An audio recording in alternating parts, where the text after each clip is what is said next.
Hi, I'm Laura, Hi, I'm Deanne. I'm Philippe. and welcome to our Lymond Book Club. We are reading The Ringed Castle by Dorothy Dunnett, and we're on part 2, chapters 11, 12, and 13, which wraps up this part of the book. I'll lead the discussion, but before we dive in, Dee and Philippe, any initial thoughts you want to share?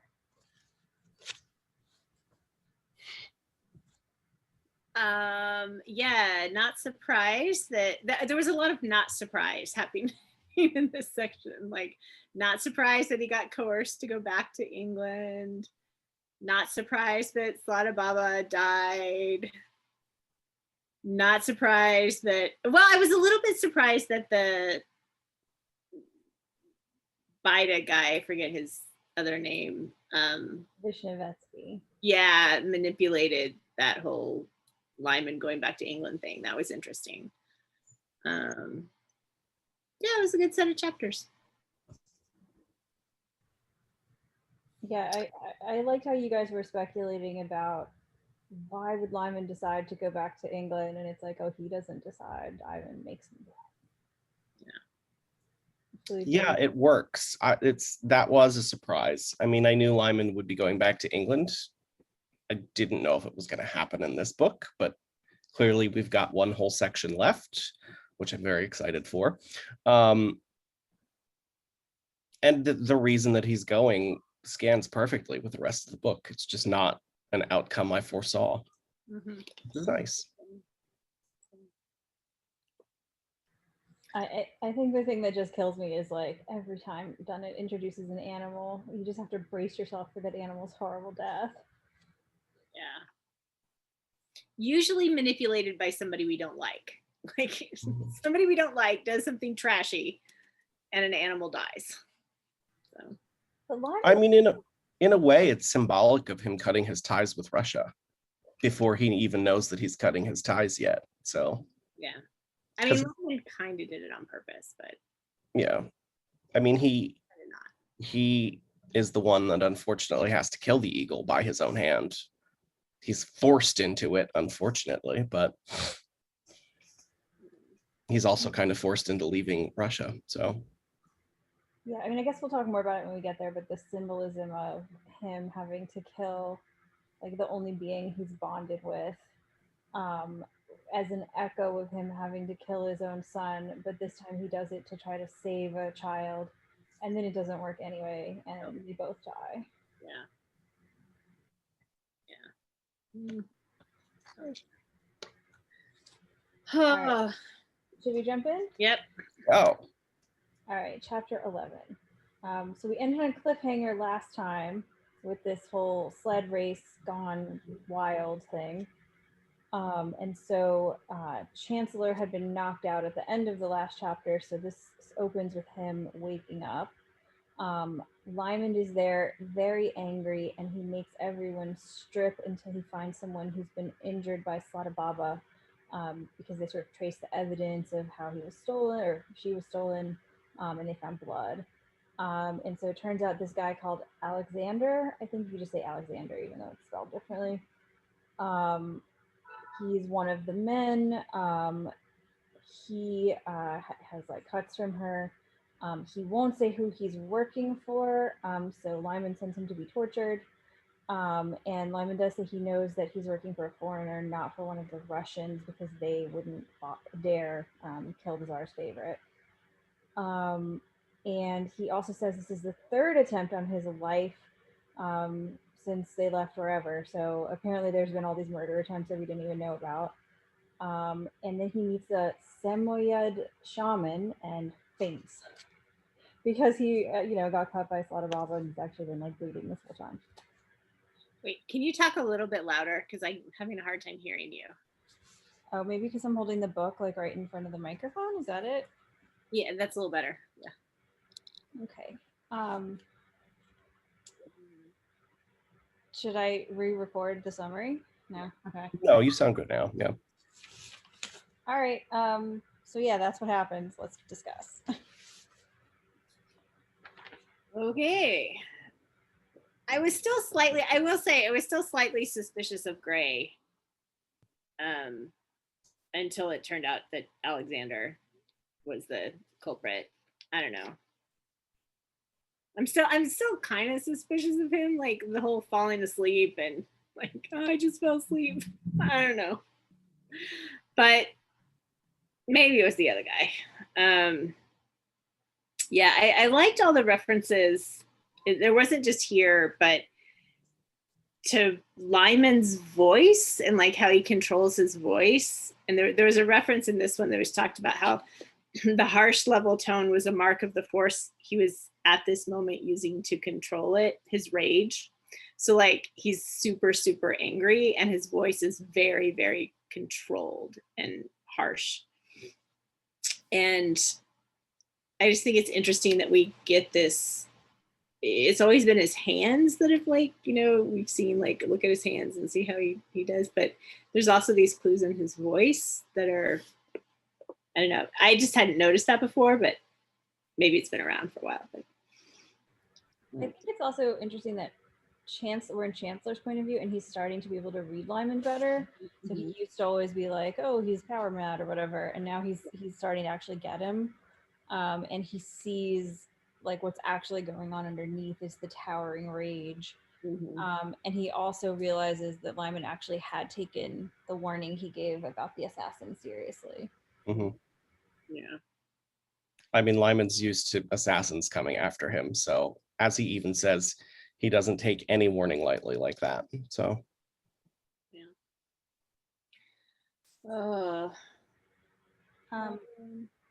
I also thought it was just interesting. This is sort of random, but when they catch Alexander, he calls Lyman an epithet. He says, son of a whore. And obviously he doesn't really know, like Lyman's deepest fear is about his mother. But I think it's a nice little sort of thematic continuity thing from Dunnett, sort of reminding us about what's really going on underneath with Lyman and his fears about his parentage and his mother. Yeah. Yeah. Which there is also a nice, even more explicit bit of that at the end of the chapter with the letter from Philippa that Chancellor so very deliberately does not show Lyman, which. Oh yeah, lest we forget, we've got that like boiling underneath. Yeah. Yeah, also I think it's interesting that Alexander was trained by Danny Hislop. So there's like this very clear, like it says, the deftest and most intelligent of all the new Streltsy, Danny Hislop had trained. So, that's interesting. I'm actually ready to predict the person that is trying to assassinate Lyman, but a lot of my context clues come in the next couple chapters. So I don't know if you want me to wait to have this discussion until later or not, until we're sort of through some other stuff. Oh, I'm curious now. You got to tell us. Who do you think it is? Well, it's more intuition than any proof. And it's more a sort of eliminating other people as opposed to just focusing in. But I think the assassin is Ludovic de Harcourt. And I think Danny Hislop is one giant red herring because Dunnett is making it super obvious that Hislop is very suspicious.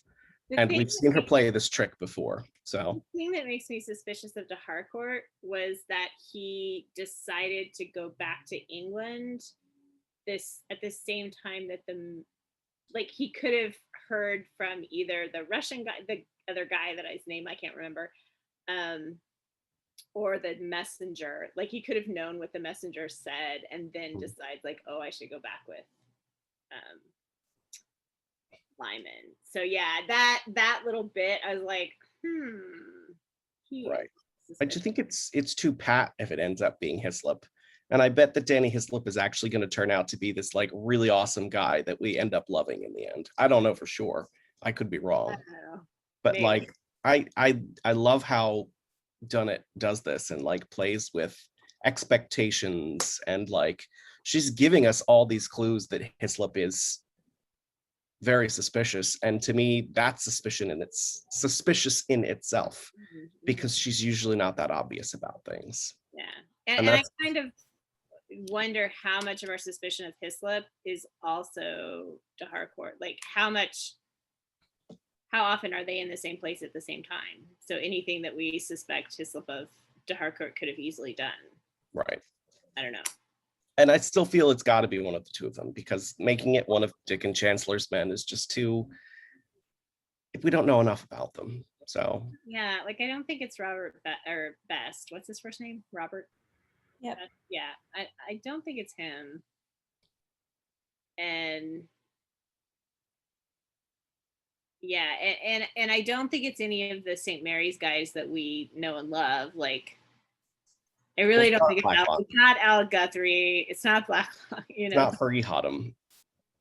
No. I mean, they just Fergie and Alec Guthrie aren't really developed all that much, so they're just sort of there, and like you just trust them. So Alec is more. I feel like Alec a little bit.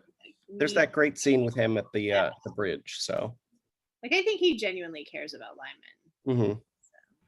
Yeah, for sure. But we haven't seen that with either Danny or Ludovic yet. But that is my prediction. I'm going to put it down in the books. Ludovic is traitorous, and Lyman may be onto him or may not. I don't know.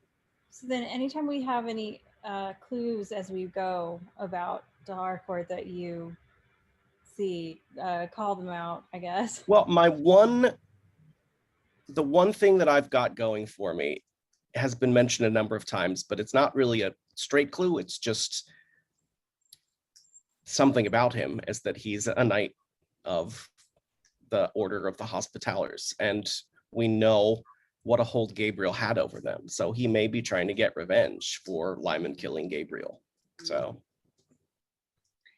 I mean, I think giving with like a sort of umbrella top-down view of the whole story so far, it would actually be surprising if someone isn't trying to do that, right? Mm-hmm. Like if there isn't a character who isn't trying to get revenge for Gabriel's death, knowing what we know about Gabriel and the fanaticism that he inspired from people, it does seem logical that someone would be trying to do that. So I think that's an interesting.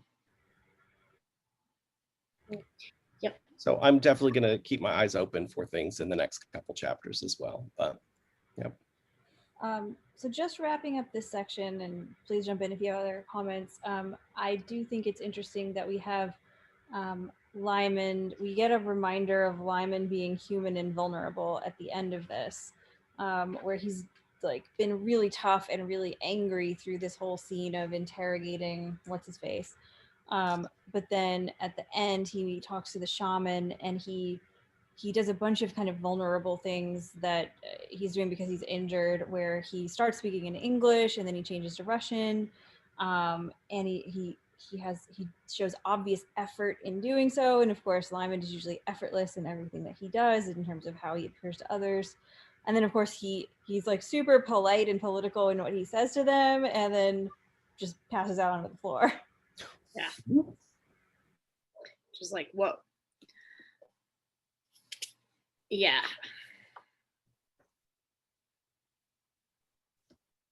So I don't know anything about what a Samoyed shaman does, but I assume this is more of what Dunnett uncovered in her travels and in her research and decided to put into the book. Mm-hmm. And that if we were interested enough, we could research it and learn all about what exactly they do to like help heal him. But I don't really care that much, so I didn't research it. Yeah. I'm sure it's something. They have some knowledge, they use it. Yeah, I think it's probably like one of those questions about, not questions, but the difference between Western medicine and like traditional like tribal medicine and stuff like that, which I don't know much about myself. Yeah. Other thoughts on that section? I did have one thought. It was just that it's interesting that Chancellor, although he privately is appalled at the idea that Alexander is going to be tortured, he doesn't actually put up much of a protest about it. He doesn't, like, he kind of, I feel like in the past he would have been more vocal about, hey, you can't do that to this guy, kind of thing, and yet he doesn't. And I think it's a sign of he's just closer to Lyman. And yeah, so he doesn't like it, but he doesn't put up too much of a protest or anything. So. I do think there's a whole interesting thread going through this whole section of like the Lyman behaving like the ends justify the means, which is what Guthrie is calling him out on at the end. And we keep seeing, like, you know, so maybe it started with him hitting Adam, and just has continued of like, he's got a reason, right? Same thing with Vishnavesti. Like Vishnavesti's gross, but Lyman appeases him. He's got a really good reason. Like they meet him on the side of the Tsar, but like he's also horrible. So how far are you going in terms of like the ends justify the means, where you're actually like sacrificing your own soul and your own integrity, and you like it's too much, right? Which all, of course, echoes the end of Pawn and Frankincense of sacrificing the child for the greater good. Like Lyman is sinking into this behavior, like casually having this guy tortured, and like the guy got a bunch of people killed. We don't really care about this guy, but the casually having him tortured is still not a good thing to do. Condone torture. Yeah. Or the way that they keep talking about the rape of a whole bunch of women in the final, like these next coming chapters. I mean, it comes up a lot. There's like 5 or 6 references to the fact that they're just raping women casually and nobody's doing anything about it. And it's like, whoa. So yeah. And like even when Lyman runs out and saves the child, which is good, it's like, oh, okay, he does have some baseline here. He's also got this ulterior motive of uncovering the Turks that are captured in Vishnevetsky's tent. Right. Doing it in a way that Vishnevetsky like saves face in it. And yeah. So it's just, yeah, how far is Lyman compromising himself to the point where like, is he even a hero anymore? Is he becoming a villain? I love these kind of stories.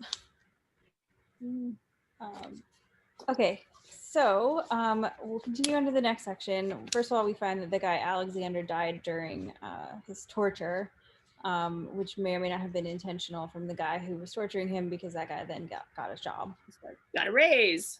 Right way to get a promotion. Yeah. Promotion, yeah. And he did not reveal who he was working for, so we still don't know. So then Lyman and the English meet with a guy called Gregory Stroganov about a source for mining iron, and how the Russians need foreign expertise to be able to form it into steel.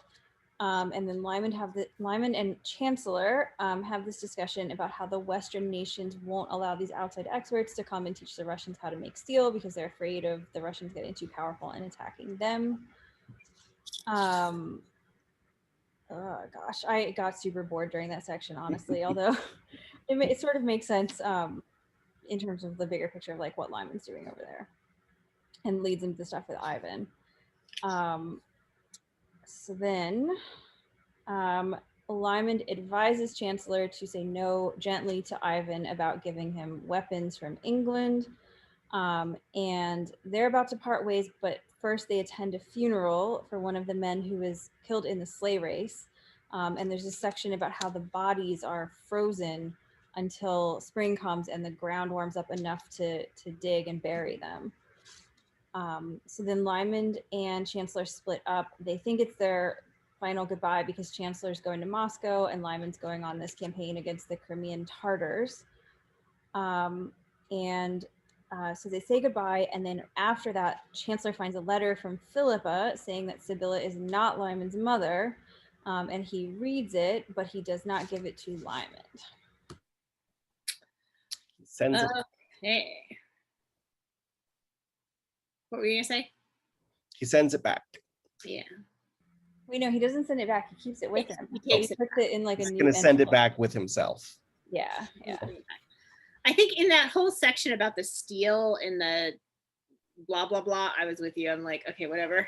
But I did like this bit where Lyman, like, basically sort of maneuvers it so that Chancellor gets like 30 minutes to intensely question this guy that he's super curious about. And it just goes back to that, like, Lyman's kind of fanboying over Chancellor and his like exploring the world. And so he's like, hey, I got you this time with this guy. So, you know, and it's, I love that just the little moment on 322. Totally. We see a lot of how Gray is doing his job, and he's just really good at like figuring out all of these sort of calculations about trade really quickly. And like this meeting with Stroganov makes the trip to Lamposia like worth it for both of them. So there was a point. That little mention of Gray about how like at first he thinks, well, we'll have like this many people and we'll pay them this much, and then he thinks about it for a little while. It's like, no, we can get by with like this many people and we'll pay them this much less. And then at the end, it's like, oh no, we'll just use this many people and we'll pay them like nothing. It's like, oh man. Keeps refining the plan as they go along. Yeah. So we have also, I think, interesting bit between Chancellor and Lymond where Chancellor asks about why Lymond is staying in Russia. He asks if Ivan is mad, and Lymond says no. But that's why, and then Chancellor says that's why you're staying, and it's like Lymond is staying to keep the Tsar stable for the greater good of Russia. And this kind of comes up again and again, like Lyman is a stabilizing force on Ivan, and then the realization that like Lyman went off on this campaign, did great stuff to further Ivan's agenda, but by not being there, Ivan was open to manipulation and Lyman lost his hold on him. Yeah. And we get another just emphasis of that in that scene with Guthrie at the end, which we're probably gonna have completely talked about by the time we get there. But that in that scene with Guthrie at the end, where Lyman's basically like, here's all this stuff, like you need to do all this stuff for Ivan, but like here's, you know, if this happens, then Guzelle's gonna get you out, you know, and there's just all this planning for what do we do if Ivan goes batshit, you know, and which is a very possible likelihood. Yeah. Unfortunately. Yeah. We'll talk more when we get to that scene, but he is nuts. Yeah. What did you guys think about the funeral and then the frozen bodies and the thing about you know, how they'll be buried in the spring? I'm curious. I feel like it has a lot of sort of symbolism in it. Well, I thought it was interesting that we get this. Is it before or after? It's after. So we get this bit about Chancellor is going to sail home to ruin and possibly death. Like right around seeing this imagery of these bodies. And I mean, I wasn't surprised by this. I've heard it before. Like it was imagery that I've read before and seen before. So I don't know, but the whole like standing up, like they stand up the bodies, which was interesting. And the bit about they get new shoes because they're going on a long journey. And then also the comment about how wanting to see the sun before you die, and just the you know, the Russian winter is so dark and they get the sun comes out in the spring. And yeah, I don't know. I like sort of the faith-based death practices that we're learning here. It's always fascinating to me to learn how other cultures deal with burial or with what happens when a person dies. So especially since that's probably not how things work in Russia anymore. I think they actually just have the means to actually bury them in cold frozen ground these days. So, although I don't know. So Yeah, they may cremate everybody. Who knows? There was one thing that I really loved where it was at Chancellor, I think. Did I underline it? I don't think I did. Chancellor makes a comment about basically about how the souls of the dead are gone and the body is just, he says the body is something. I can't find it. The soul has gone, and what is left is nothing but humbling. Yeah, what is left? What is left is nothing but humbling, which I think is interesting because there's a tension in Christianity about this, about like what does it matter with your body after death, you know, because your soul has left and so that's not you. And so there's this tension about like, well then how do you treat the body after death, and is there a part of you that's left in it? And so it's interesting to see that how do you honor the dead and what does that mean? Because I agree with Philippe, like it's really interesting to see this culture.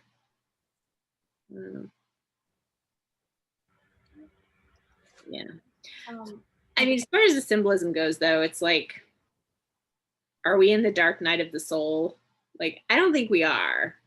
I don't think we're in the dark night of the soul yet. Like, it's not, I don't think Lyman's hit rock bottom. Like, we haven't hit the part of the story where, like, will the sun ever rise again? You know, like, we haven't hit that part. So I don't know. I mean, I feel like we hit the absolute worst at the end of Pawn and Frankincense. Right. Absolutely. Yeah. And he's like, I mean, he's not at that low level, but he hasn't really risen out of it. He's sort of in this frozen state. And so on some level, that's a really resonant imagery of these frozen bodies and then our hero in this like frozen wasteland, basically. Yeah. Is he, I don't know, like, is he going to climb out of this and see the sun again? I don't know.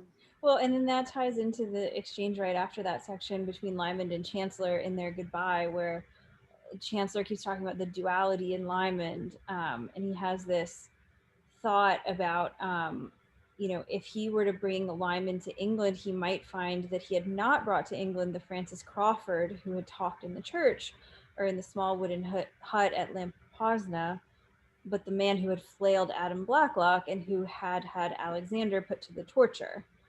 So this, like, Chancellor has seen the good in him and he knows he's not this power mad person he thought he was initially, but it doesn't mean that that's the good is all what Lyman is. Lyman has this really scary dark side that he's starting to give into.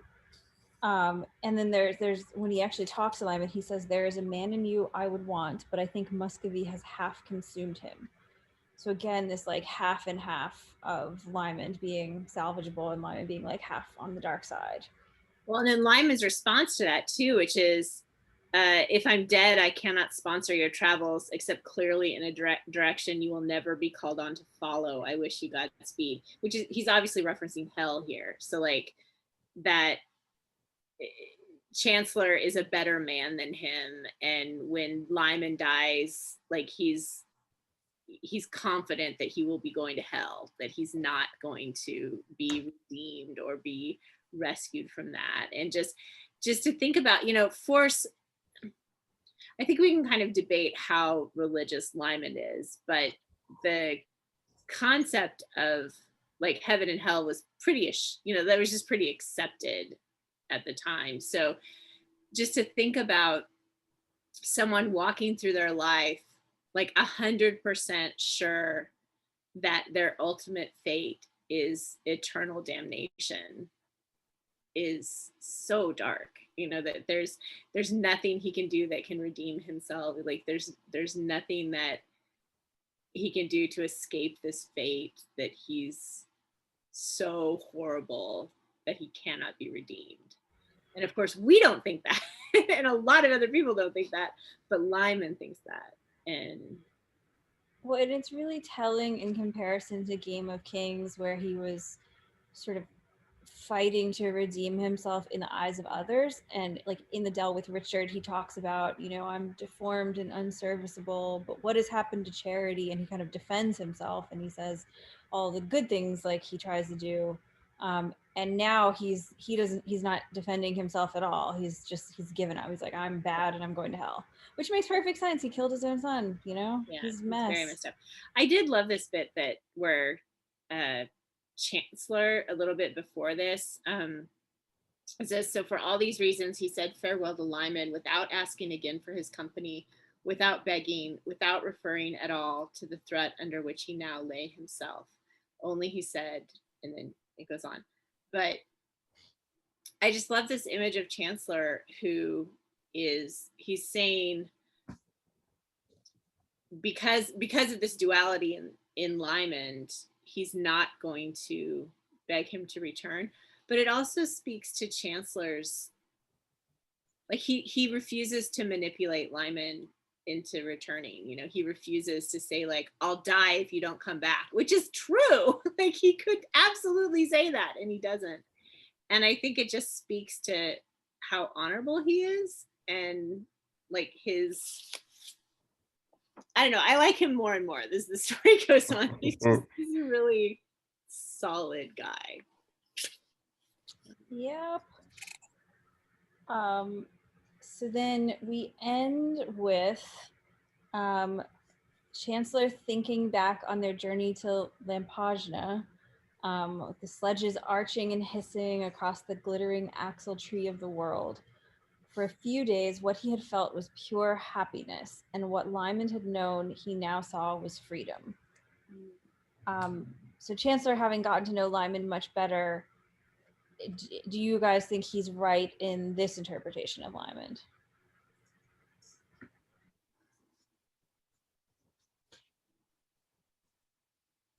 I think there's a truth to it.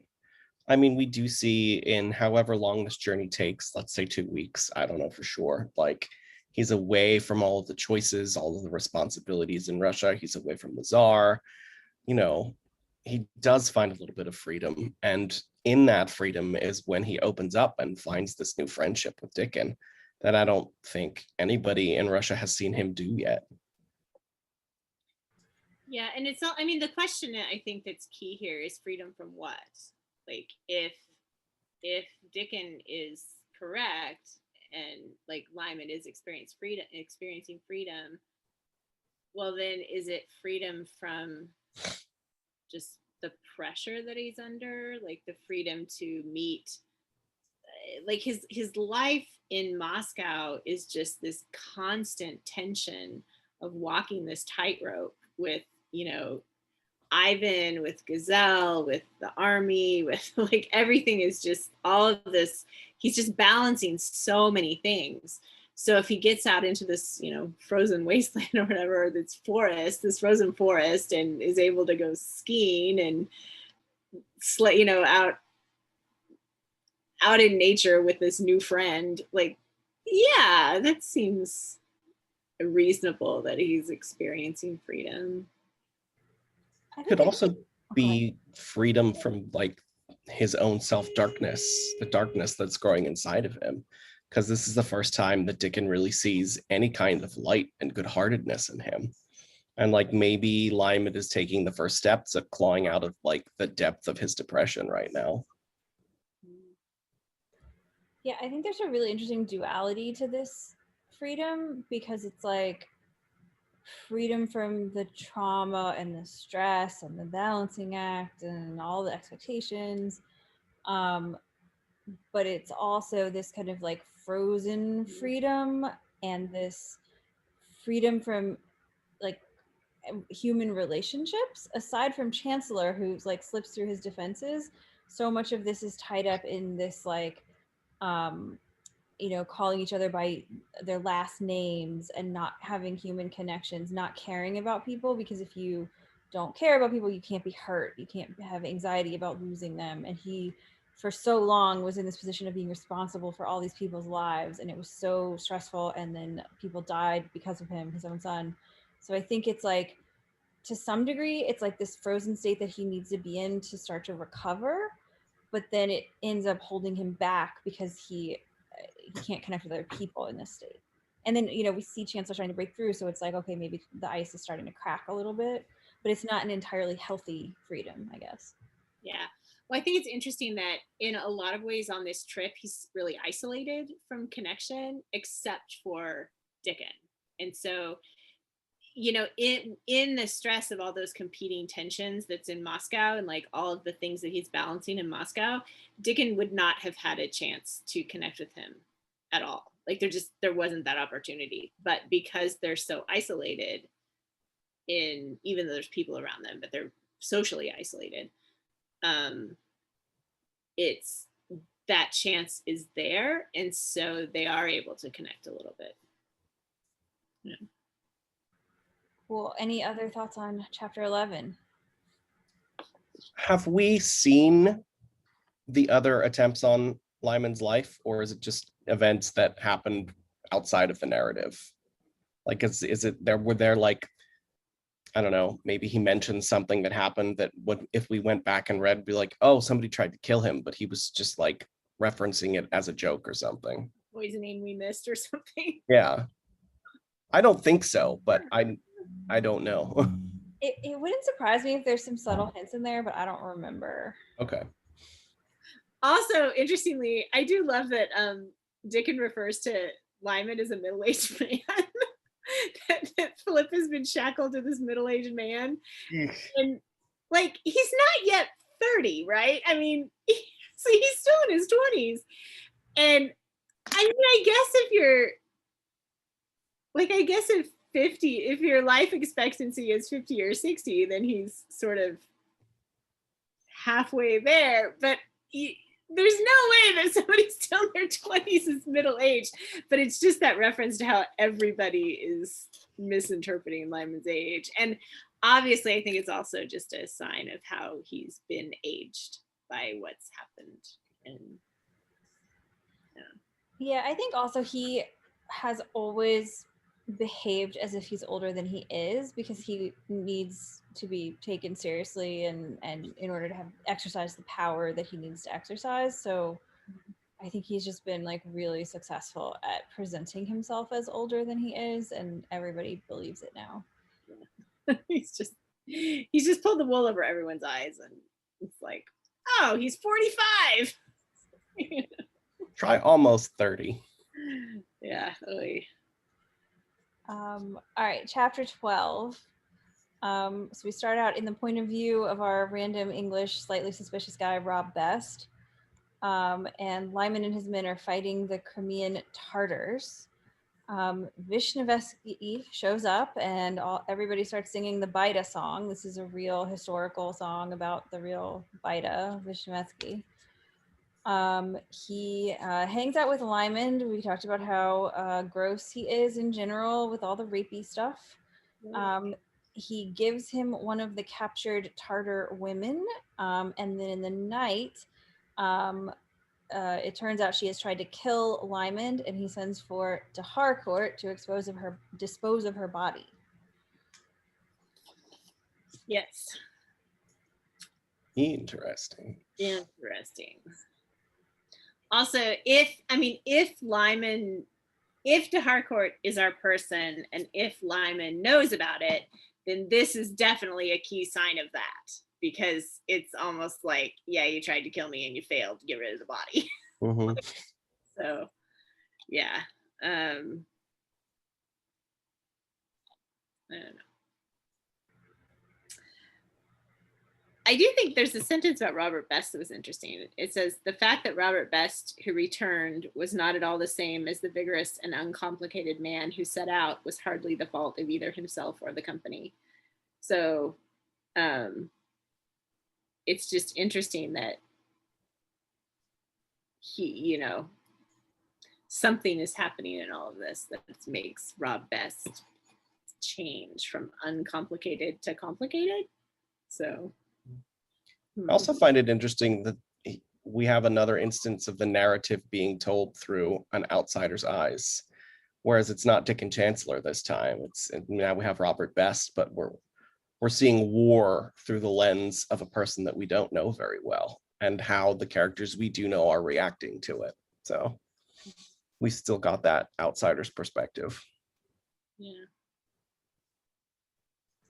I love how she does that. I love outsider point of view. You just see the characters so differently. So we also have in this the return of Adam, who seems to be like he's neither avoiding nor seeking out Lyman. They're just being very cold with each other. And he's thinner and he's got the scar on his face, but he goes about his duties as he did before. So like he's still basically like he's still behaving professionally, but he's obviously damaged by what happened. Yeah.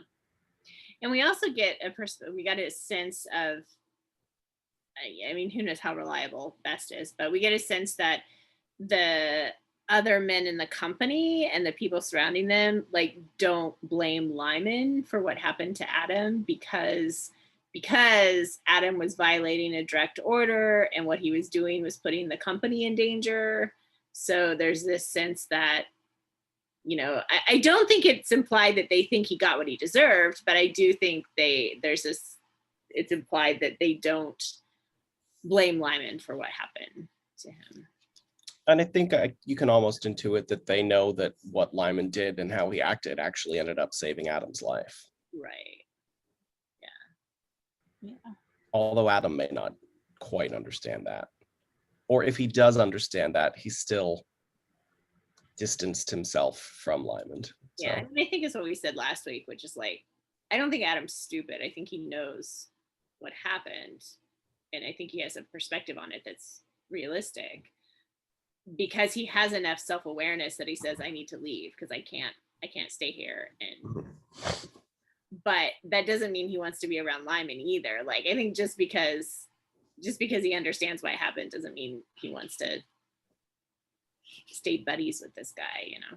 So, yeah. I can't wait to see his reaction to like, oh, I'm getting away from Lyman on this boat. Oh, no, just kidding. Lyman's coming too. Great. yeah. Still stuck with him.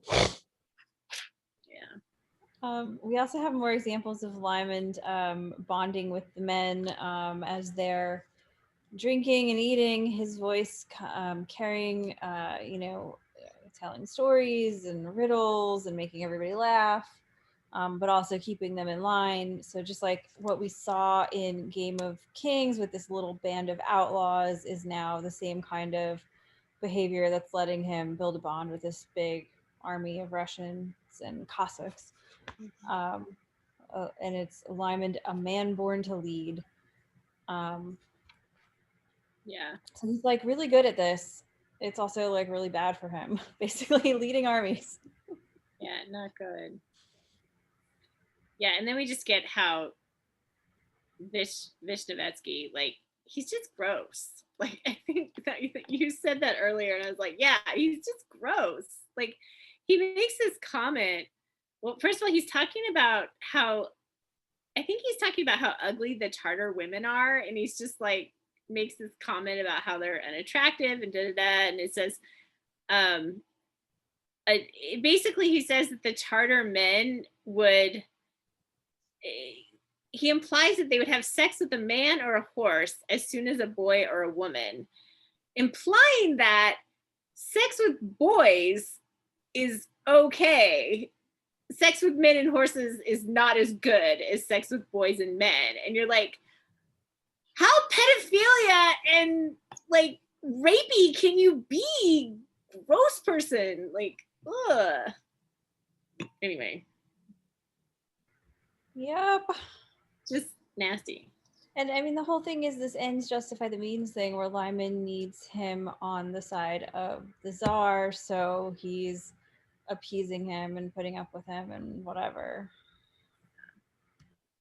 It shows a lot of patience to put up with this asshole, especially seeing how Lyman usually doesn't have the patience for this type of person. So, and Vishnevetsky is just like digging into like Lyman's sexual life too. He's like so just like poking at him about it, you know. And he asked like, where's Venceslas? yeah, and how long have you remained, like, what does he say? How long have you remained uncomforted and da-da-da. And it's just like, ew, none of your beeswax. There's like lots of, he keeps saying that like, oh, well, Guzelle used to be Dragout's companion and like you stole the, what do they call him? A corsair. It's like you stole the corsair's companion and stuff like that. So it's all about the sexuality with Vishnevetsky.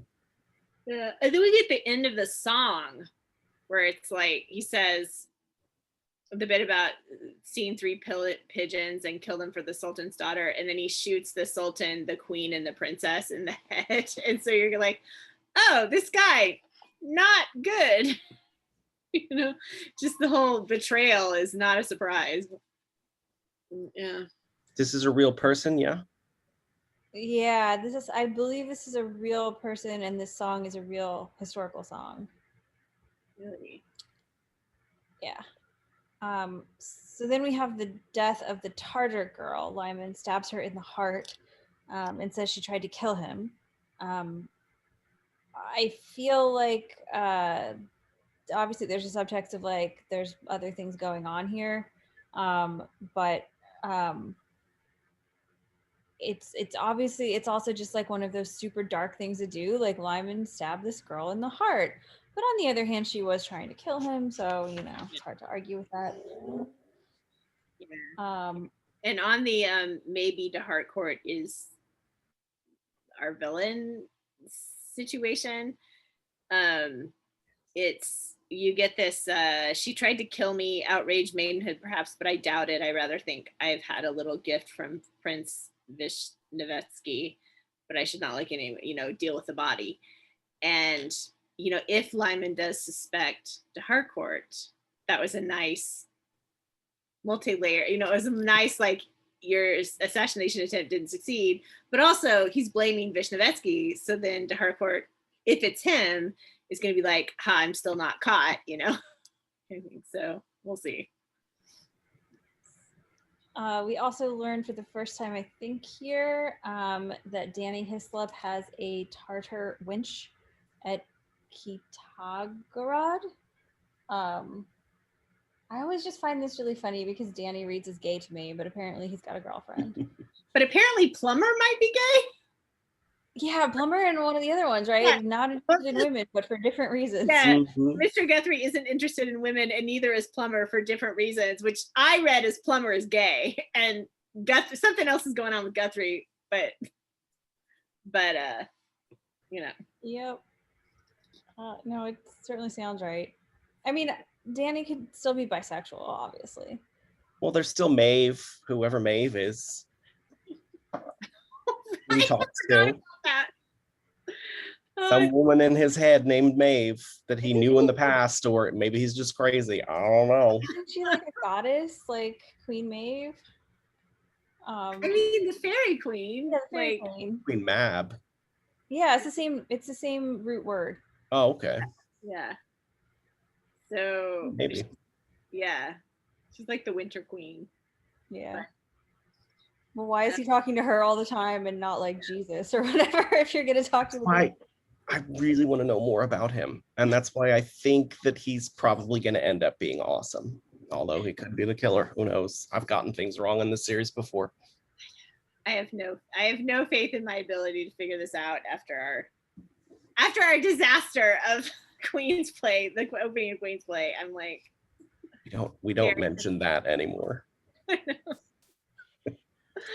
Oh, I'm hesitant in our abilities to figure things out. Go ahead. Yeah. Anyway, and I also, by the way, loved this moment where they're still dealing with the body of this woman. And so de Harcourt, he says, poor, but like, plausible. So Mr. Hislop says to Harcourt woodenly, the uncomfortable blue eyes opened fully on his. And then we get this thing about Hislop having a Tartar woman. But I just love that, like, his de Harcourt is wooden, and then the uncomfortable blue eyes. So I'm like, like why are his eyes uncomfortable? Uncomfortable for who? Is Lyman uncomfortable, or is de Harcourt uncomfortable? For both. But then I think there's an interesting final bit in the chapter after Ludo goes and we're left with Lymond, and we get a tiny bit of, I don't know if it's Lyman point of view or like omniscient narrator point of view telling us what's happening in Lyman's head, but we get a bit of what's happening in Lyman's head, which is rare. We get that he was able to retire as he preferred without company. He likes to sleep alone. And it says, but with the final verse of the Song of Baida remaining, freakishly repeating itself in his mind. So this is one of those rare times where you get to know something that's actually happening in Lyman's mind. And I think, you know, this is telling us that Lyman is more upset than he's let on about what just happened. Yeah. But he doesn't let anybody know. Naturally, he says nothing to his underlings. So interesting that both of these chapters end with Lyman's vulnerability. Mm. There's still a human in there, very deep. Or we're gonna pull him out. We'll see him come out. He's peeking out slowly but surely. He's about to go back to the land of women who won't let him stay this way. Yes, and I can't wait. I'm so excited. All right, should we move on to chapter 13? Yes.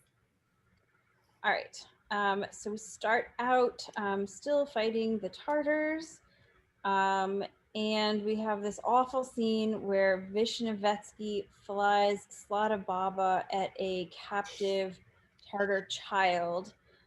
It's Adam who runs in and warns Lymond about this. Lyman kills Slata Baba to try and save the child, which is so sad. And he also kills the 2 men of Vishnevetsky's that are helping him. And then he makes this bet, which he wins against Vishnevetsky, which leads to him getting the contents of Vishnevetsky's tent, which is these Turkish pashas that he has captured for their ransoms against the will of the Tsar, because he could start a war with Turkey and Russia can't win in a war with Turkey. Basically, like, Vishnevetsky sort of threatens to go back to the other side against the Tsar, but he doesn't. Lyman salves his pride enough to keep him on the Tsar side. And then we have Adam telling Lyman that he's going to leave, and that Harcourt is also going to leave. And then this is the point where Lyman receives the message from the Tsar summoning him back to Moscow. Yeah.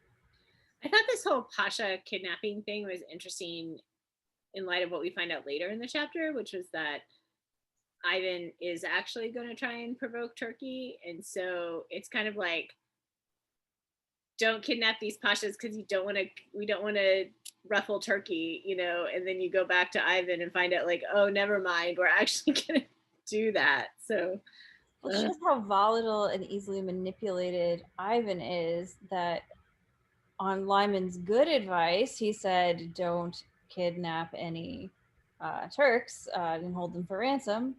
And then Vishnevetsky goes and whispers in his ear, and suddenly he's like, let's go to war with Turkey, you know. Mm-hmm. Just can't trust this guy. Not so good. No. We also have, like, right before the big showdown with Slata Baba dying, we have our last kind of nice scene with Lyman and her, where he's praising her and feeding her bloody reward and watching her, and she's perfectly manned, and like we really get the sense of how Lyman is like connected to her and how good they are together, although I think it's still sort of ambiguous how much he really cares versus how much of this is just sort of a cold hobby type thing. I tend to think there is a real bond there, just because, like, you can't spend 6 months with an animal training them and then having them be your, like, totally in sync with each other partner in killing things without having some emotional connection to them. Yeah, and like she really has to trust him to do this, and that takes a lot of time. So he's clearly invested a lot of time in her, and I feel like his whole relationship with her is just symbolic of this weird, like, dual state he's in that Chancellor calls him on, where it's like on the one hand, he's starting to bond with another living being again. On the other hand, they're killing lots of animals and it's very bloody. Right. On the other hand, she's definitely fierce and scary and a threat and all that. And she could turn on him at any moment, as evidenced by the fact that somebody tried to use her to assassinate him. So, yeah. So then I think it's telling that Adam is the one that runs in and warns about Slata Baba being used to kill captives. And it's kind of like Adam as Lyman's conscience in a way. And he makes this kind of snarky comment where he says, perhaps you suggested it, which, you know, I think that's part of what is coming out is what Adam really feels, which is like, you know, damn, Lyman just going to the dark side. He's scary. And then Guthrie kind of chastises him for it, not for thinking it, but for saying it out loud. Yeah. But also, he does trust Lyman enough to do some, like, he trusts him enough to tell him about it and to say, like, hey, this is happening. So.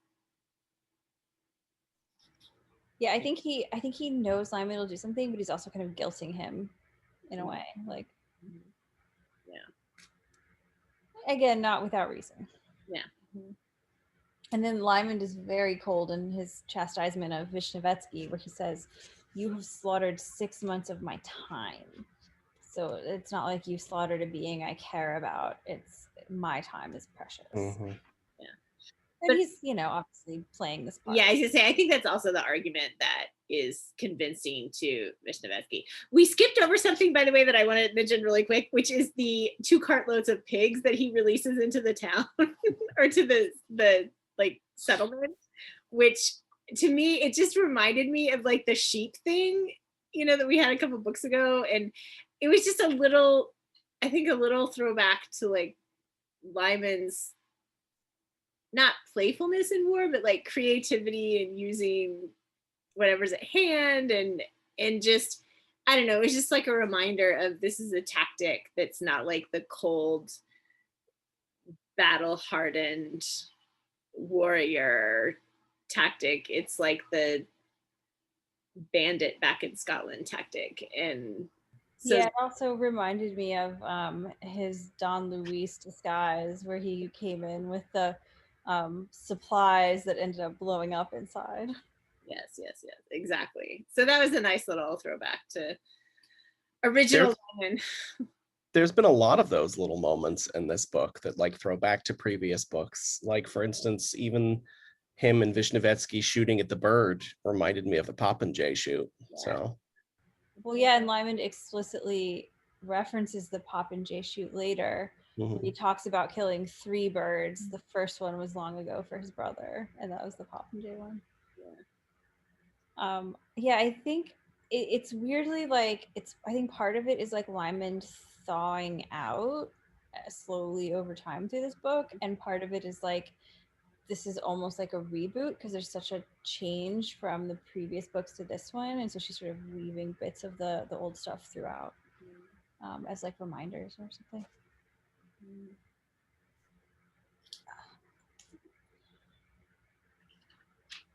What else? We've got lots of intrigue. Rob Best is a spy. We kind of already knew that.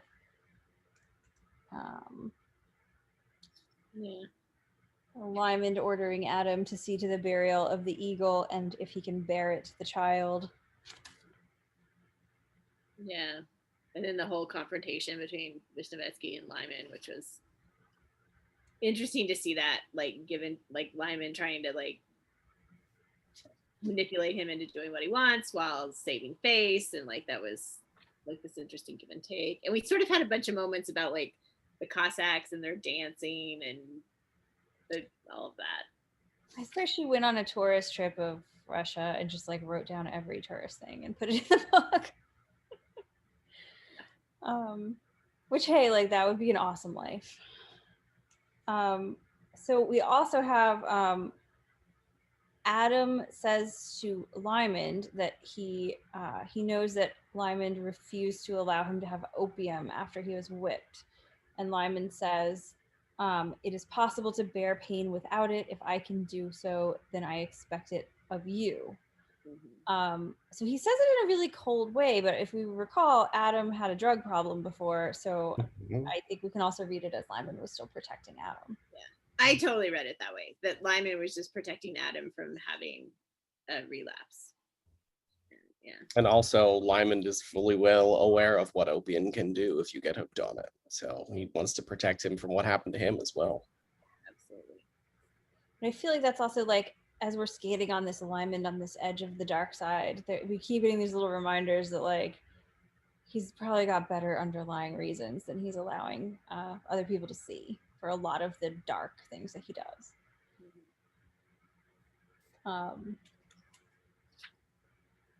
Yeah, and so we end. I just like, I love the little bit about the popinjay from way back in the day, the little reminder.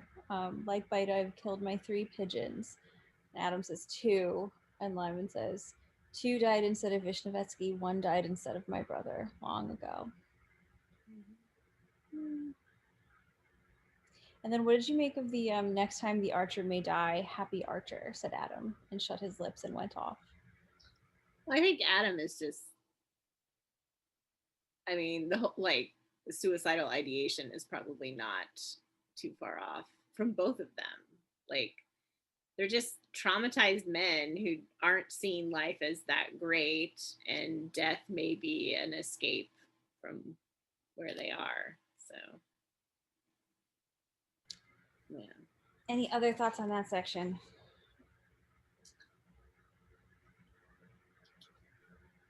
I mean, we get that. Well, I guess it's the next bit. Yeah, the next bit is the meeting with Ivan. Oh no, wait! Before we get to the meeting with Ivan, we do have where just, we mentioned it before, but Blacklock saying that the Harcourt wants to leave, and then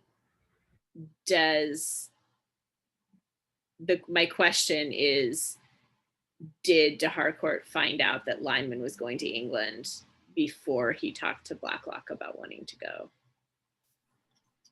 I think that's the key question. If he knew that Lyman was leaving for England before he decided to go, then he's our guy.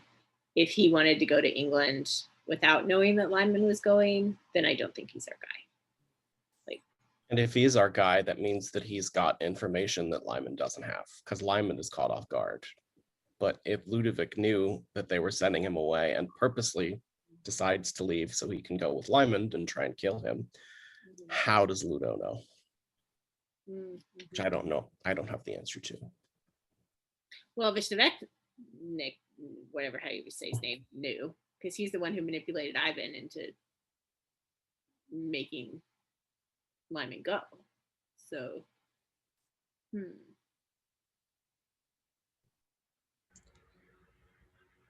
All right. Next section.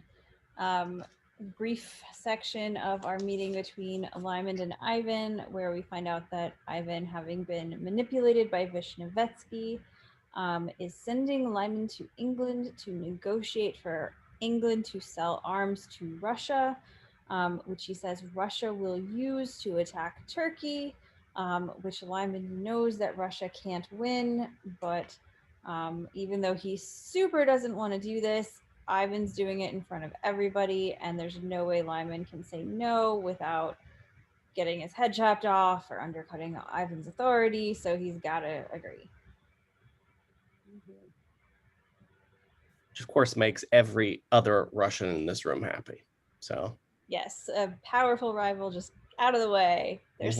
They're thrilled. Ivan is not thrilled. Ivan definitely has some sexual feelings for Lyman, or some like weird over emotional attachment for Lyman. yeah. Give me your hand, Ivan said. Hast thou traveled well? Holding his hand. Like, oh. Yeah. It's also telling that as Lyman's reporting back, one of the things he says is, I bring you the allegiance of Prince Dmitry Ivanovich Vishnevetsky. So Vishnevetsky's allegiance is a big enough deal that Lyman's including it in his high-level summary of his accomplishments for Ivan. So you see why he's appease this awful guy because it's so he has so much power that he can bring to support the Tsar.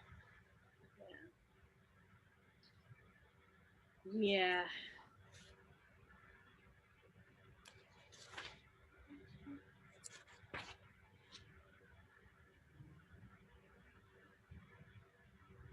I don't like him. I don't think anybody does though. Ivan? No, Vishnevetsky. Oh, Vishnevetsky. No, Mm. Vishnevetsky. I don't I like feel Ivan sad either. for Ivan, but I don't like Vishnevetsky. What? I don't like Ivan either. I mean, no, I don't like. I have a little bit of. I kind of feel a little sad for Ivan because he's so isolated in his position, whereas Vishnevetsky just seems like a shit. Excuse my language. Yeah. So I think Ivan is paralleled with Mary, where they're both like awful rulers doing bad things, but they're also like really sad, pathetic, insecure people. Anyways, trying to do the right thing, but not being able to do it. Like they're both pathetic. Yeah, they're both pathetic. In the original sense of the word, like pathetic. And that's sad. But I still don't have sympathy for them, if that makes sense. Like, yeah. I don't know. It feels like the amount they're trapped in the power that they have, but they also have power. So, and privilege.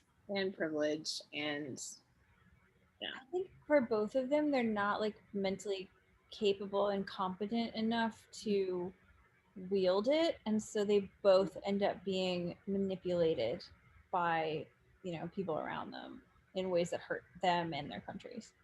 Yeah. And they're such unhappy people. That's, I think, part of why I sort of feel bad for them, even though they're also awful and hurtful. Yeah. So then our next section is really brief, just exchange between Lyman and Guzelle, where he advises that it may now be worth her attention. Vishnevetsky may now be worth her attention because he's going to be away minimum 10 to 12 months. Mm-hmm. Yeah, and then we get more. I guess it's in the next thing with Guzelle. Yeah, so let's talk about this little section and then I'll high level summarize the next and final bit. Guzelle also says they talk about this whole situation with Ivan and how he did it in front of everybody so he couldn't retract it, and Lyman says he tried to see him in private anyway and was refused, and Guzelle says it is for Russia. He yearns for you. He cannot sleep. So Ivan doesn't want Lyman to leave. And again, this whole sort of homoerotic thing they have going on. Ivan is yearning for Lyman to stay, but the greater good has ordered him to go. And Lyman's like, I know. He's like a toddler, a creepy, dangerous toddler that needs to be coddled because he could kill you if he has a tantrum. Yeah. And then their final exchange is about Slata Baba. She asks why he didn't bring her home, and he tells her that Slata Baba is dead, having turned cannibal, alas, like her masters. One cannot, to be sure, love an eagle. No, Guzelle said. What is that all about?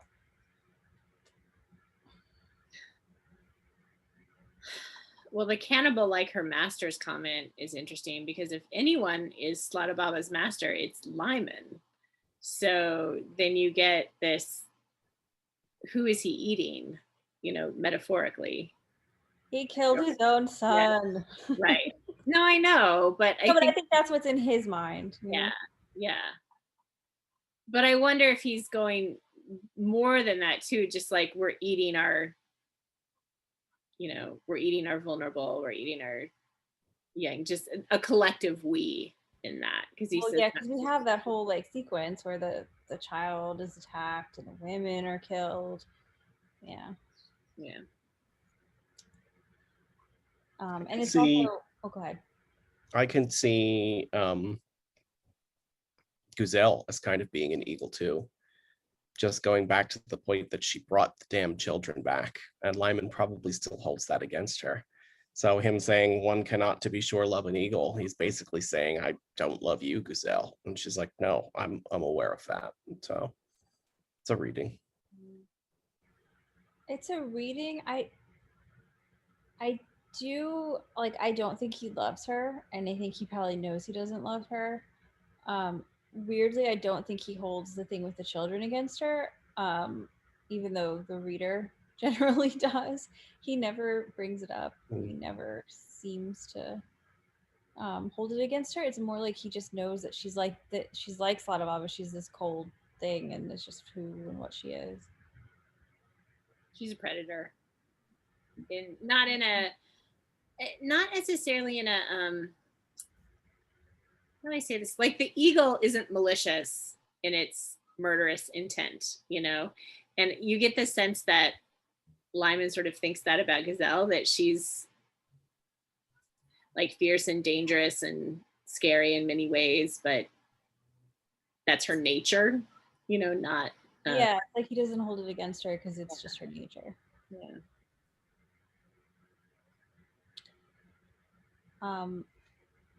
Should we go to the final segment here then?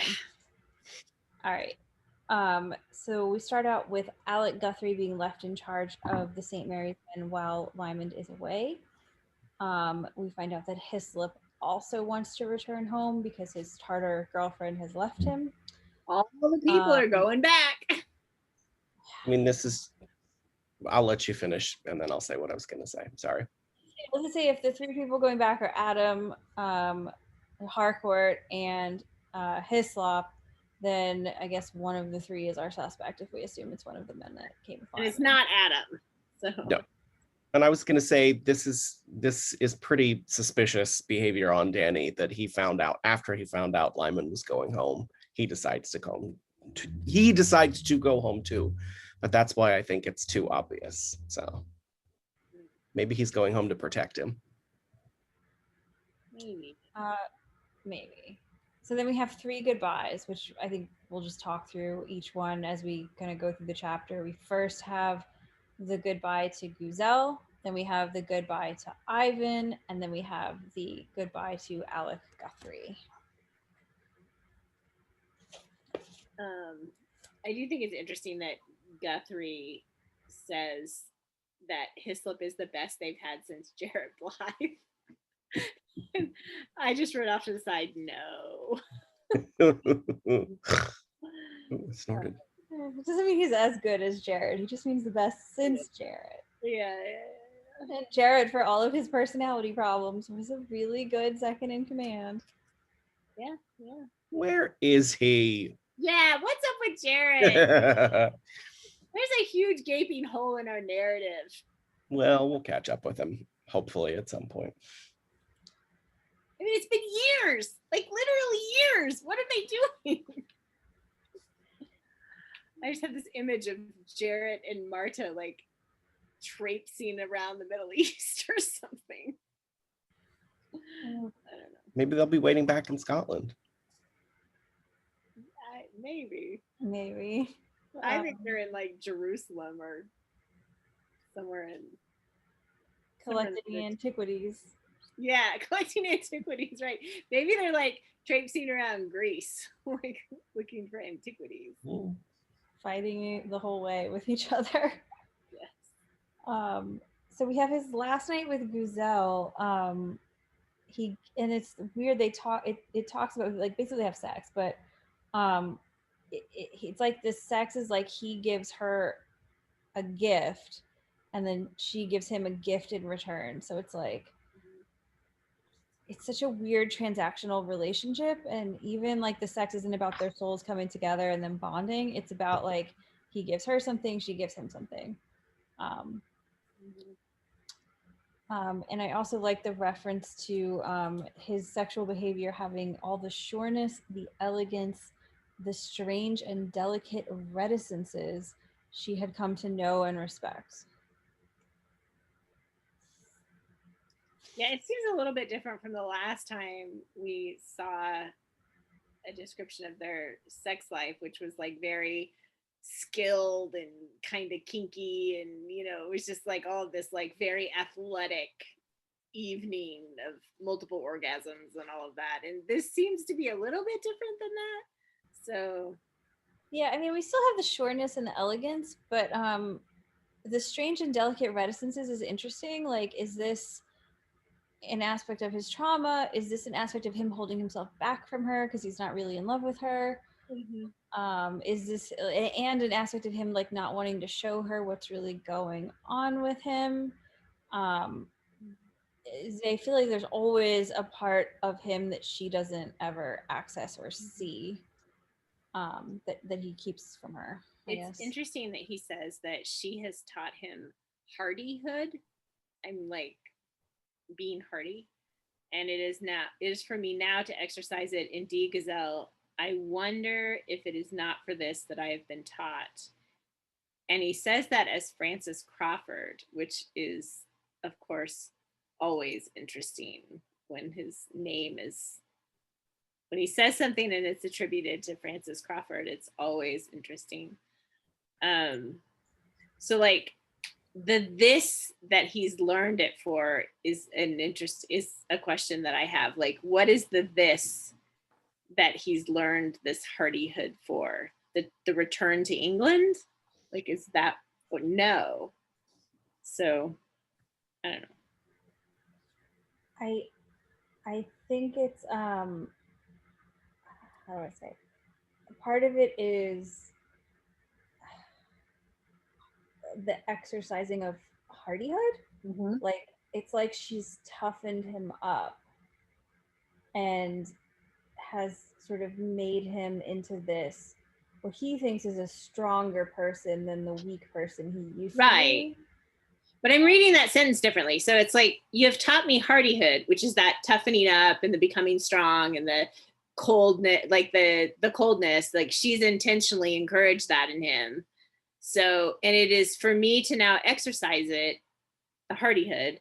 Indeed, Guzelle, I wonder if it is not for this that I have been taught hardihood. So what is the this? Like, what is it that he's facing that he now says, I need to be, like, you've given me this gift. You've given me the prize of your body, the companionship of your mind, the fruits of your experience. You've taught me this toughness for, I mean, I assume it's still for the like domination of Russia, because they're still talking about it like he's gonna come back, and she says there's only one country in the world now fit for your sovereignty, and that country is here, and he says I know it. So I guess I would assume it's the like domination of Russia.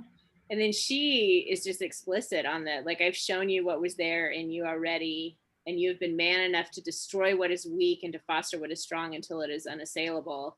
And after the side, I just wrote no, like, because yes, I think that's what she's trying to get him to do, and that's what he's been trying to do, is to kill the parts of him that he sees as weak and vulnerable. But we, the reader, are like, no, like, those are the parts of you that are good. And just hoping that this has failed, that this attempt of hers to teach him this and his attempt to learn it hopefully has failed in the long run. Yeah, well, and it's like, this whole bit is in direct contrast to the sequence with Alec that comes shortly afterward, where Alec is like, you need to get the hell away from Russia, this place is destroying you. No, he thinks he's destroying his weakness, and Alec's like, no, you're destroying your humanity. And I do think we get an interesting clue into Guzelle's motivations overall here, where she says, he says that your power is great, and she says greater than the woman of Dutante. She says greater in italics. Like, it's really important to her that she is greater than the Dame de Dutante. So that's interesting. Yeah, that was a bit of a surprise to me. I didn't know she sort of held herself in competition with the Dame de Dutantes. Well, and why do you think, like specifically here, she's mentioning this?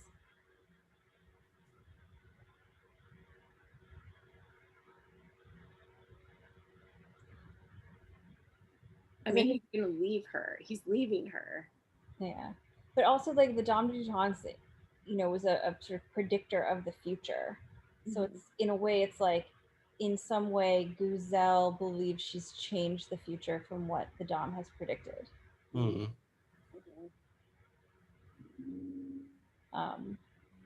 But I don't know, like, if you want to speculate in what way she believes she's changed the future. What prophecy was she there for? Like, did she overhear something? I can't keep track of the Dom Dutance's prophecies, and I should have written them down, but I didn't. So She was there with Philippa. I don't think she was there with the Lymond when he got the prophecy, but she was there with Philippa when Philippa got the prophecy to go find Kuzum. But since she was there, it's also very possible the Dom gave her her own prophecy that we don't know of. like And maybe she's done something to sort of change what that fate was supposed to be. Yeah.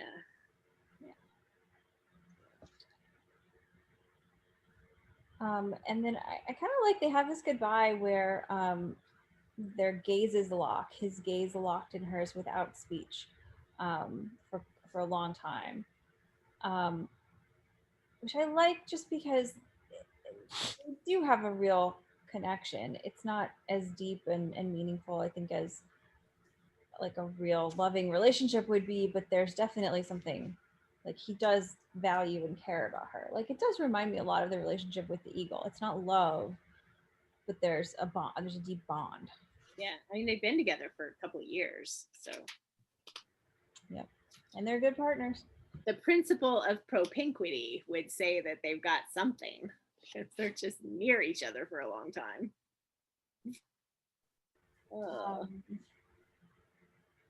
So then we have the part with the Tsar. And I think one of the things, like, it's just, he's so freaking volatile. He's like, you know, Lyman says he'll go, and then the Tsar gets all angry, and he's like, "You want to leave me? How dare you?" And it's like, dude, you ordered me, I have to. Yeah. And he has to like swear in a Bible that he super doesn't want to leave. Yeah. Yeah.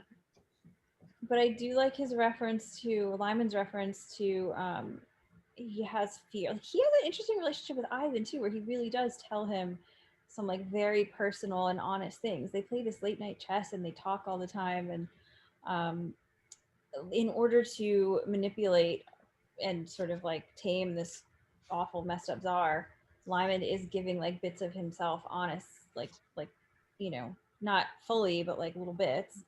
And he talks about his fear about going back and how he must face his fear. And when I return, I shall have conquered it. Nor is it of moment, a fragment of a dead self better buried. Which I think, again, like the whole theme throughout this is the dead self, and how, you know, with Guzelle, it's like a triumph to have killed the weak part of himself. And then with Alec, it's a tragedy to have killed his humanity. And we see here how Lyman is thinking of it as a fragment of a dead self. Like the Lyman we knew before is gone, and it's just little bits coming through. Yeah. And I wrote off to the side, I was just like, resurrect that self. It's just certainly building up for us to like want him to go back to the Lyman we knew before. Yeah. Any other thoughts on the goodbye with Ivan before we move on to Alec Guthrie?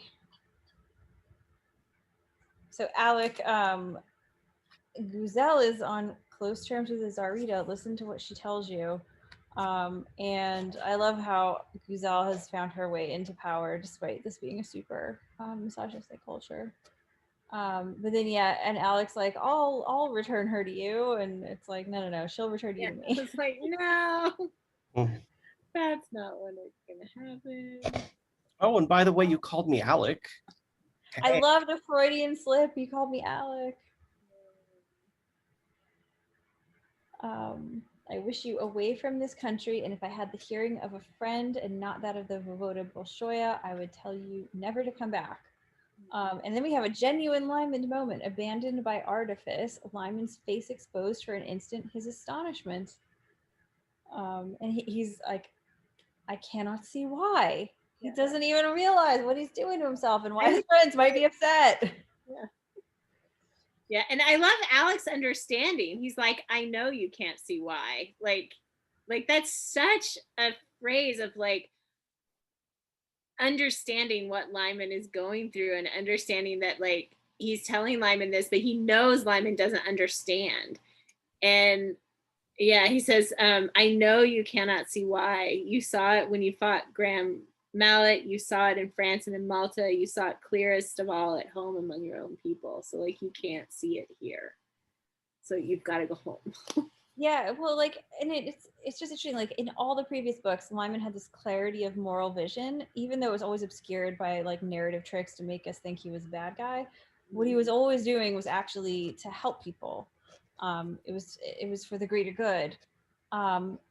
Here in Russia, he's like lost his moral compass. He really is doing things for like either his own power or the power of Guzelle or the power of Russia in ways that have no moral underpinning, really. Like kind of sort of he wants to develop the country and make people's lives better, but it's a very abstract. Yeah, it's very abstract, and he keeps doing these ends justify the means things that are like not worth it. Yeah, it's like he's got an abstract moral reason for doing things, but the bad things he's doing are very concrete. So it's yeah. And then I love how Guthrie says, man is not intellect only. Not until you reject all the claims of your body, not until you have stamped out little by little all that is left of your soul. So I feel like, again, it's like Lyman made this decision with the child, I think based on logic, and then he's so traumatized by it that he's like just trying to kill his own humanity to not have to deal with what he did.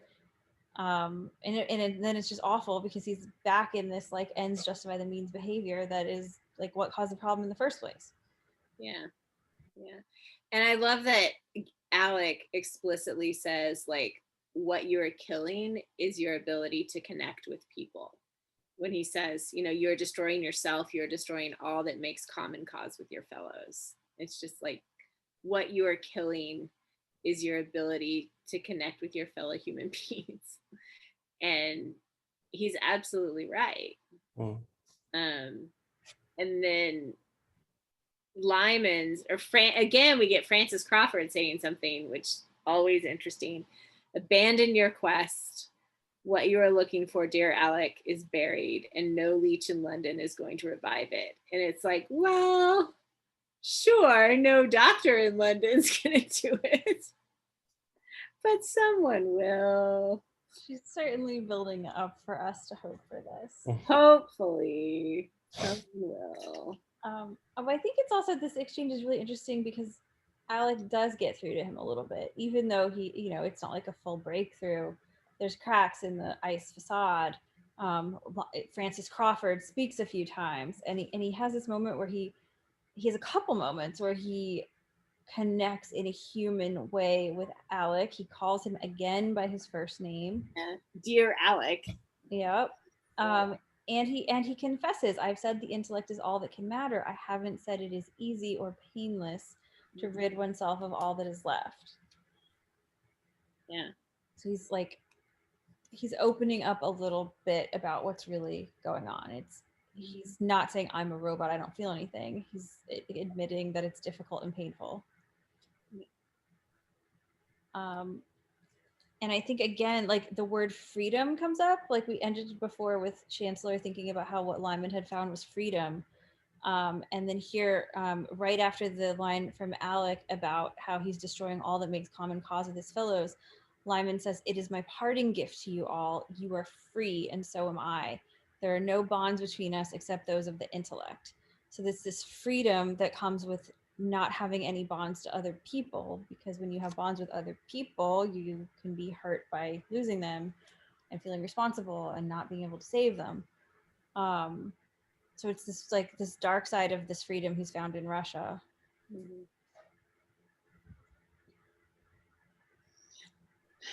maybe someday he'll be really free. Free and have relationships with other human beings and maybe be happy instead of like trying to destroy his own soul. Free to be genuinely himself.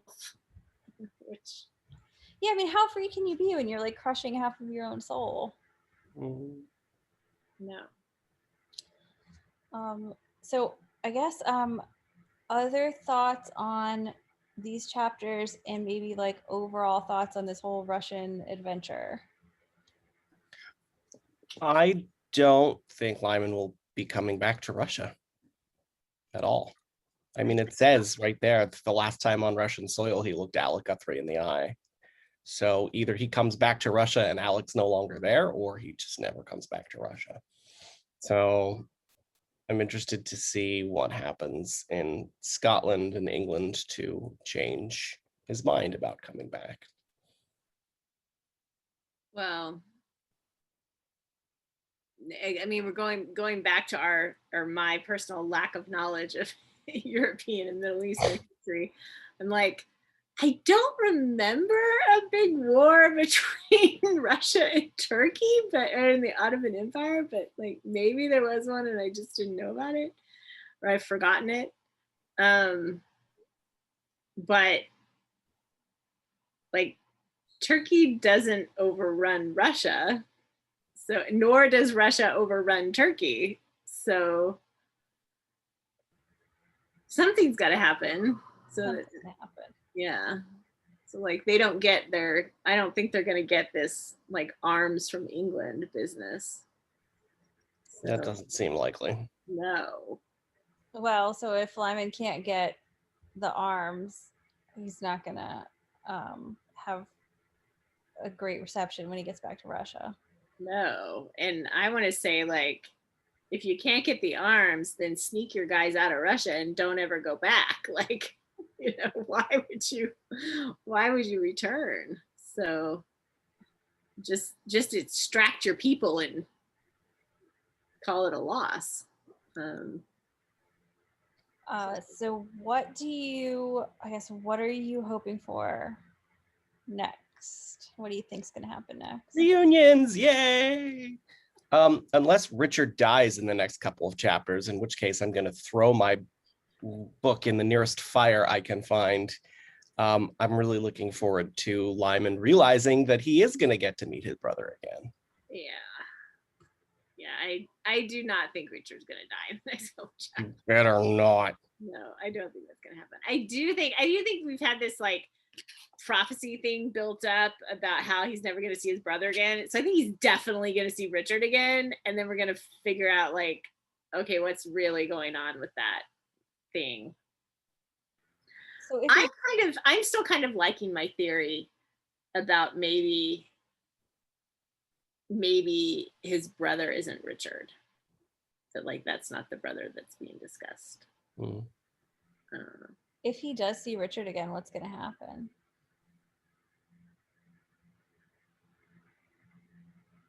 Are they going to cry and hug? Are they going to beat each other up? Like, what's going to happen? Neither of those things. Something in the middle.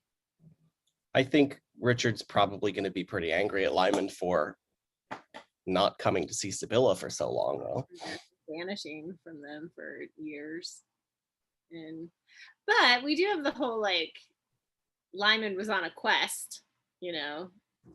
The last book was basically a quest, the whole thing, and Richard knows about it. So there was justification for him to leave, but it's more the you sent this child back with your wife and didn't come back with them thing. So yeah. Right. He disappeared to Russia for 2 years. Yeah. I'm actually more interested in his meeting with Sibylla, I think, than Richard, for sure. What's going to happen there? I don't know. Well, he doesn't have any of the information that Philippe tried to give him yet. Unless he somehow gets it from Richard or from Dickon on he the could. boat. I don't know.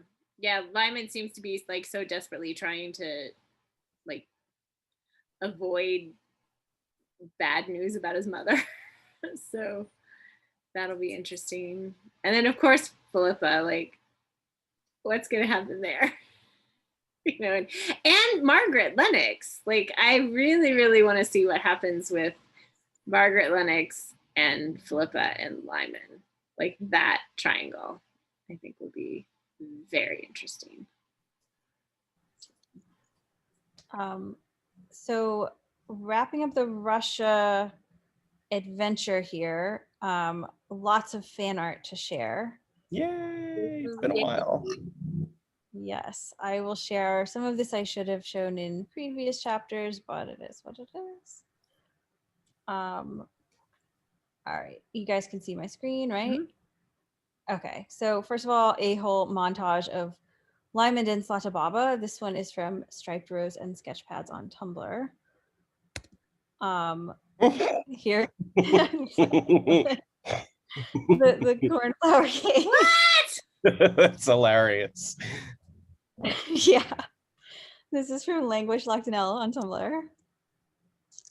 Cornflower I gaze of literally could destruction. not help myself. That's hilarious. A+, love it. Oh, I love this one. That is Also, beautiful. isn't that great? Oh my gosh. Yep. Here's another one. This is Selimon on Instagram. Lyman and Slata Baba. There's another one. Ying Draws. Yeah, this one is good. There we go.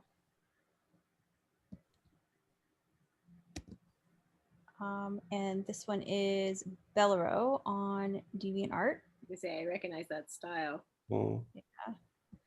And then I like this one on her Tumblr, their Tumblr. Lyman with Slata Baba, Lyman without Slata Baba. Mm. Aww. Yes, damn you, Vishnevetsky. Yep. Now a few other scenes. This one is also Bella Rolls on Tumblr. And this is Lyman and Chancellor and their White Knight.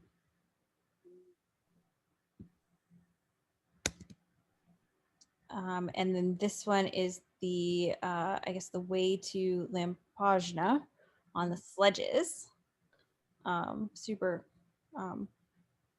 cool. I love this. Yeah, that's neat. And then here is Lyman and Philippa writing to each other back and forth in Russia and England.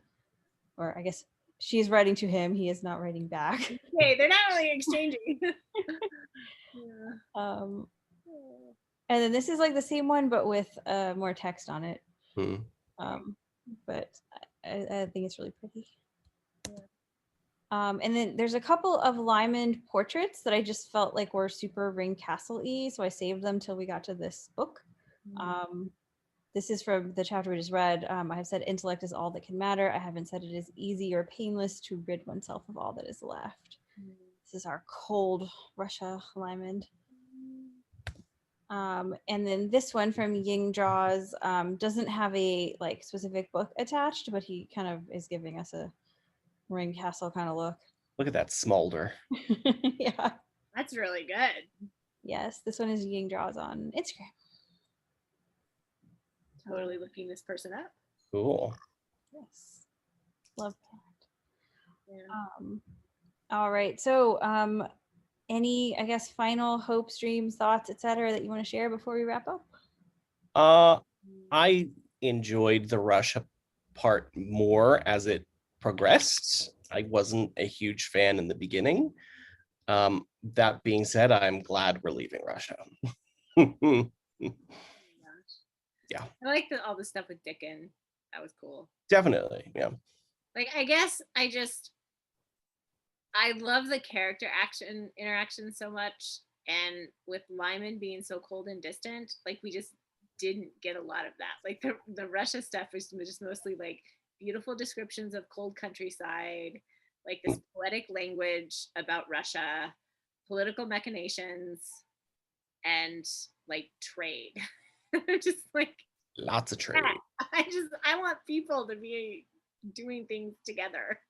So Yeah, it's really telling that he doesn't build any relationships with any of the Russian people except Ivan, who's, could chop off his head in a heartbeat.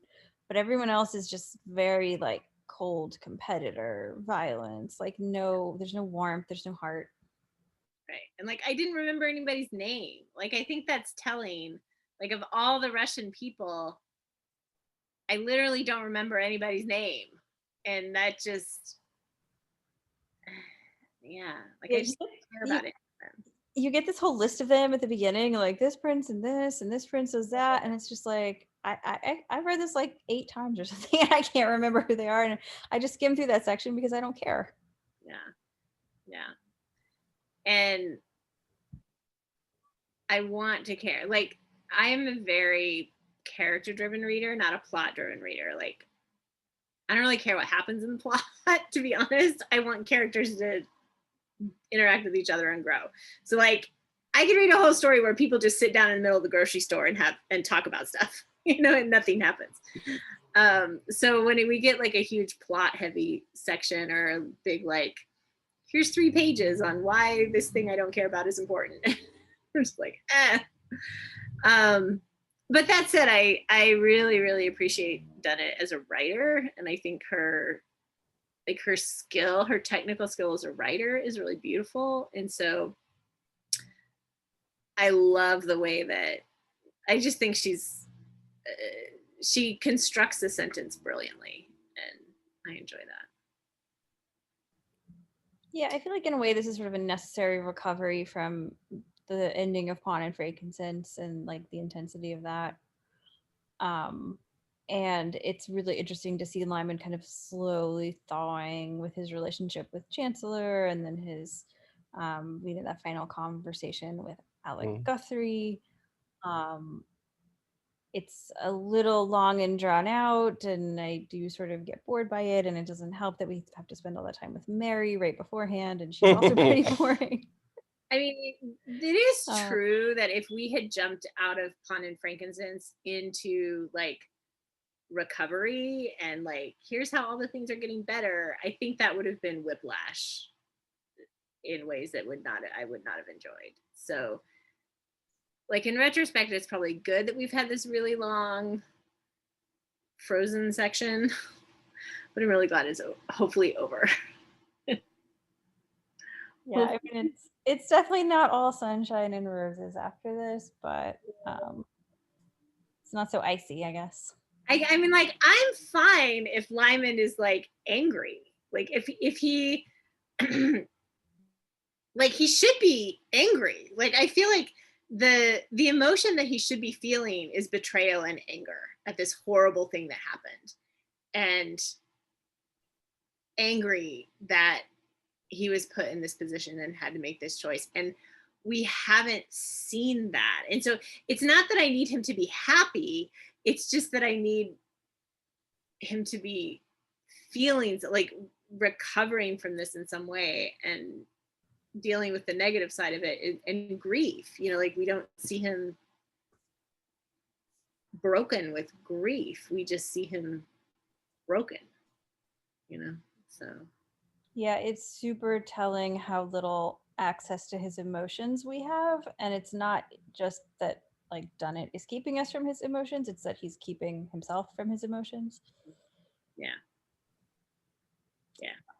But yeah, I think you're right. Like once he starts processing this, it's not going to be it's not going to be like pretty. Okay. Like I forgive myself and let's move on. Like I don't think it's going to be that. Anything you're really hoping that'll come out of that aside from Philippa and a ship?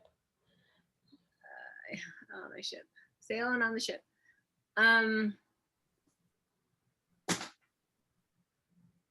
I don't know. I just really want him to process.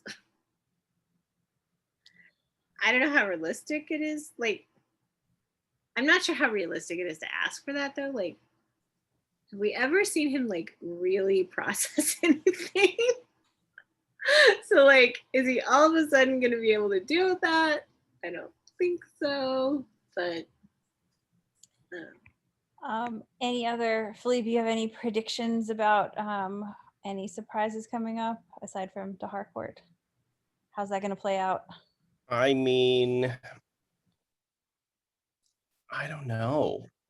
Why, if it is to Harcourt, what's the purpose? Was he working for Margaret Lennox? Was he not? Is he doing his own thing? Is it actually him? Is he going to keep trying to kill him once we get back to England? I don't know. All right. Probably. I wouldn't see why he'd stop. I mean, he's coming back to England, so. And I really want to know more about Danny. What is his deal? Yeah. So. What is Maeve's deal, more importantly? Yes, Maeve. Come on, Maeve. Come on. Maeve, and why do we care? All right, should we wrap up then? I think so. All right, thank you everyone for watching and commenting. Bye-bye. Bye.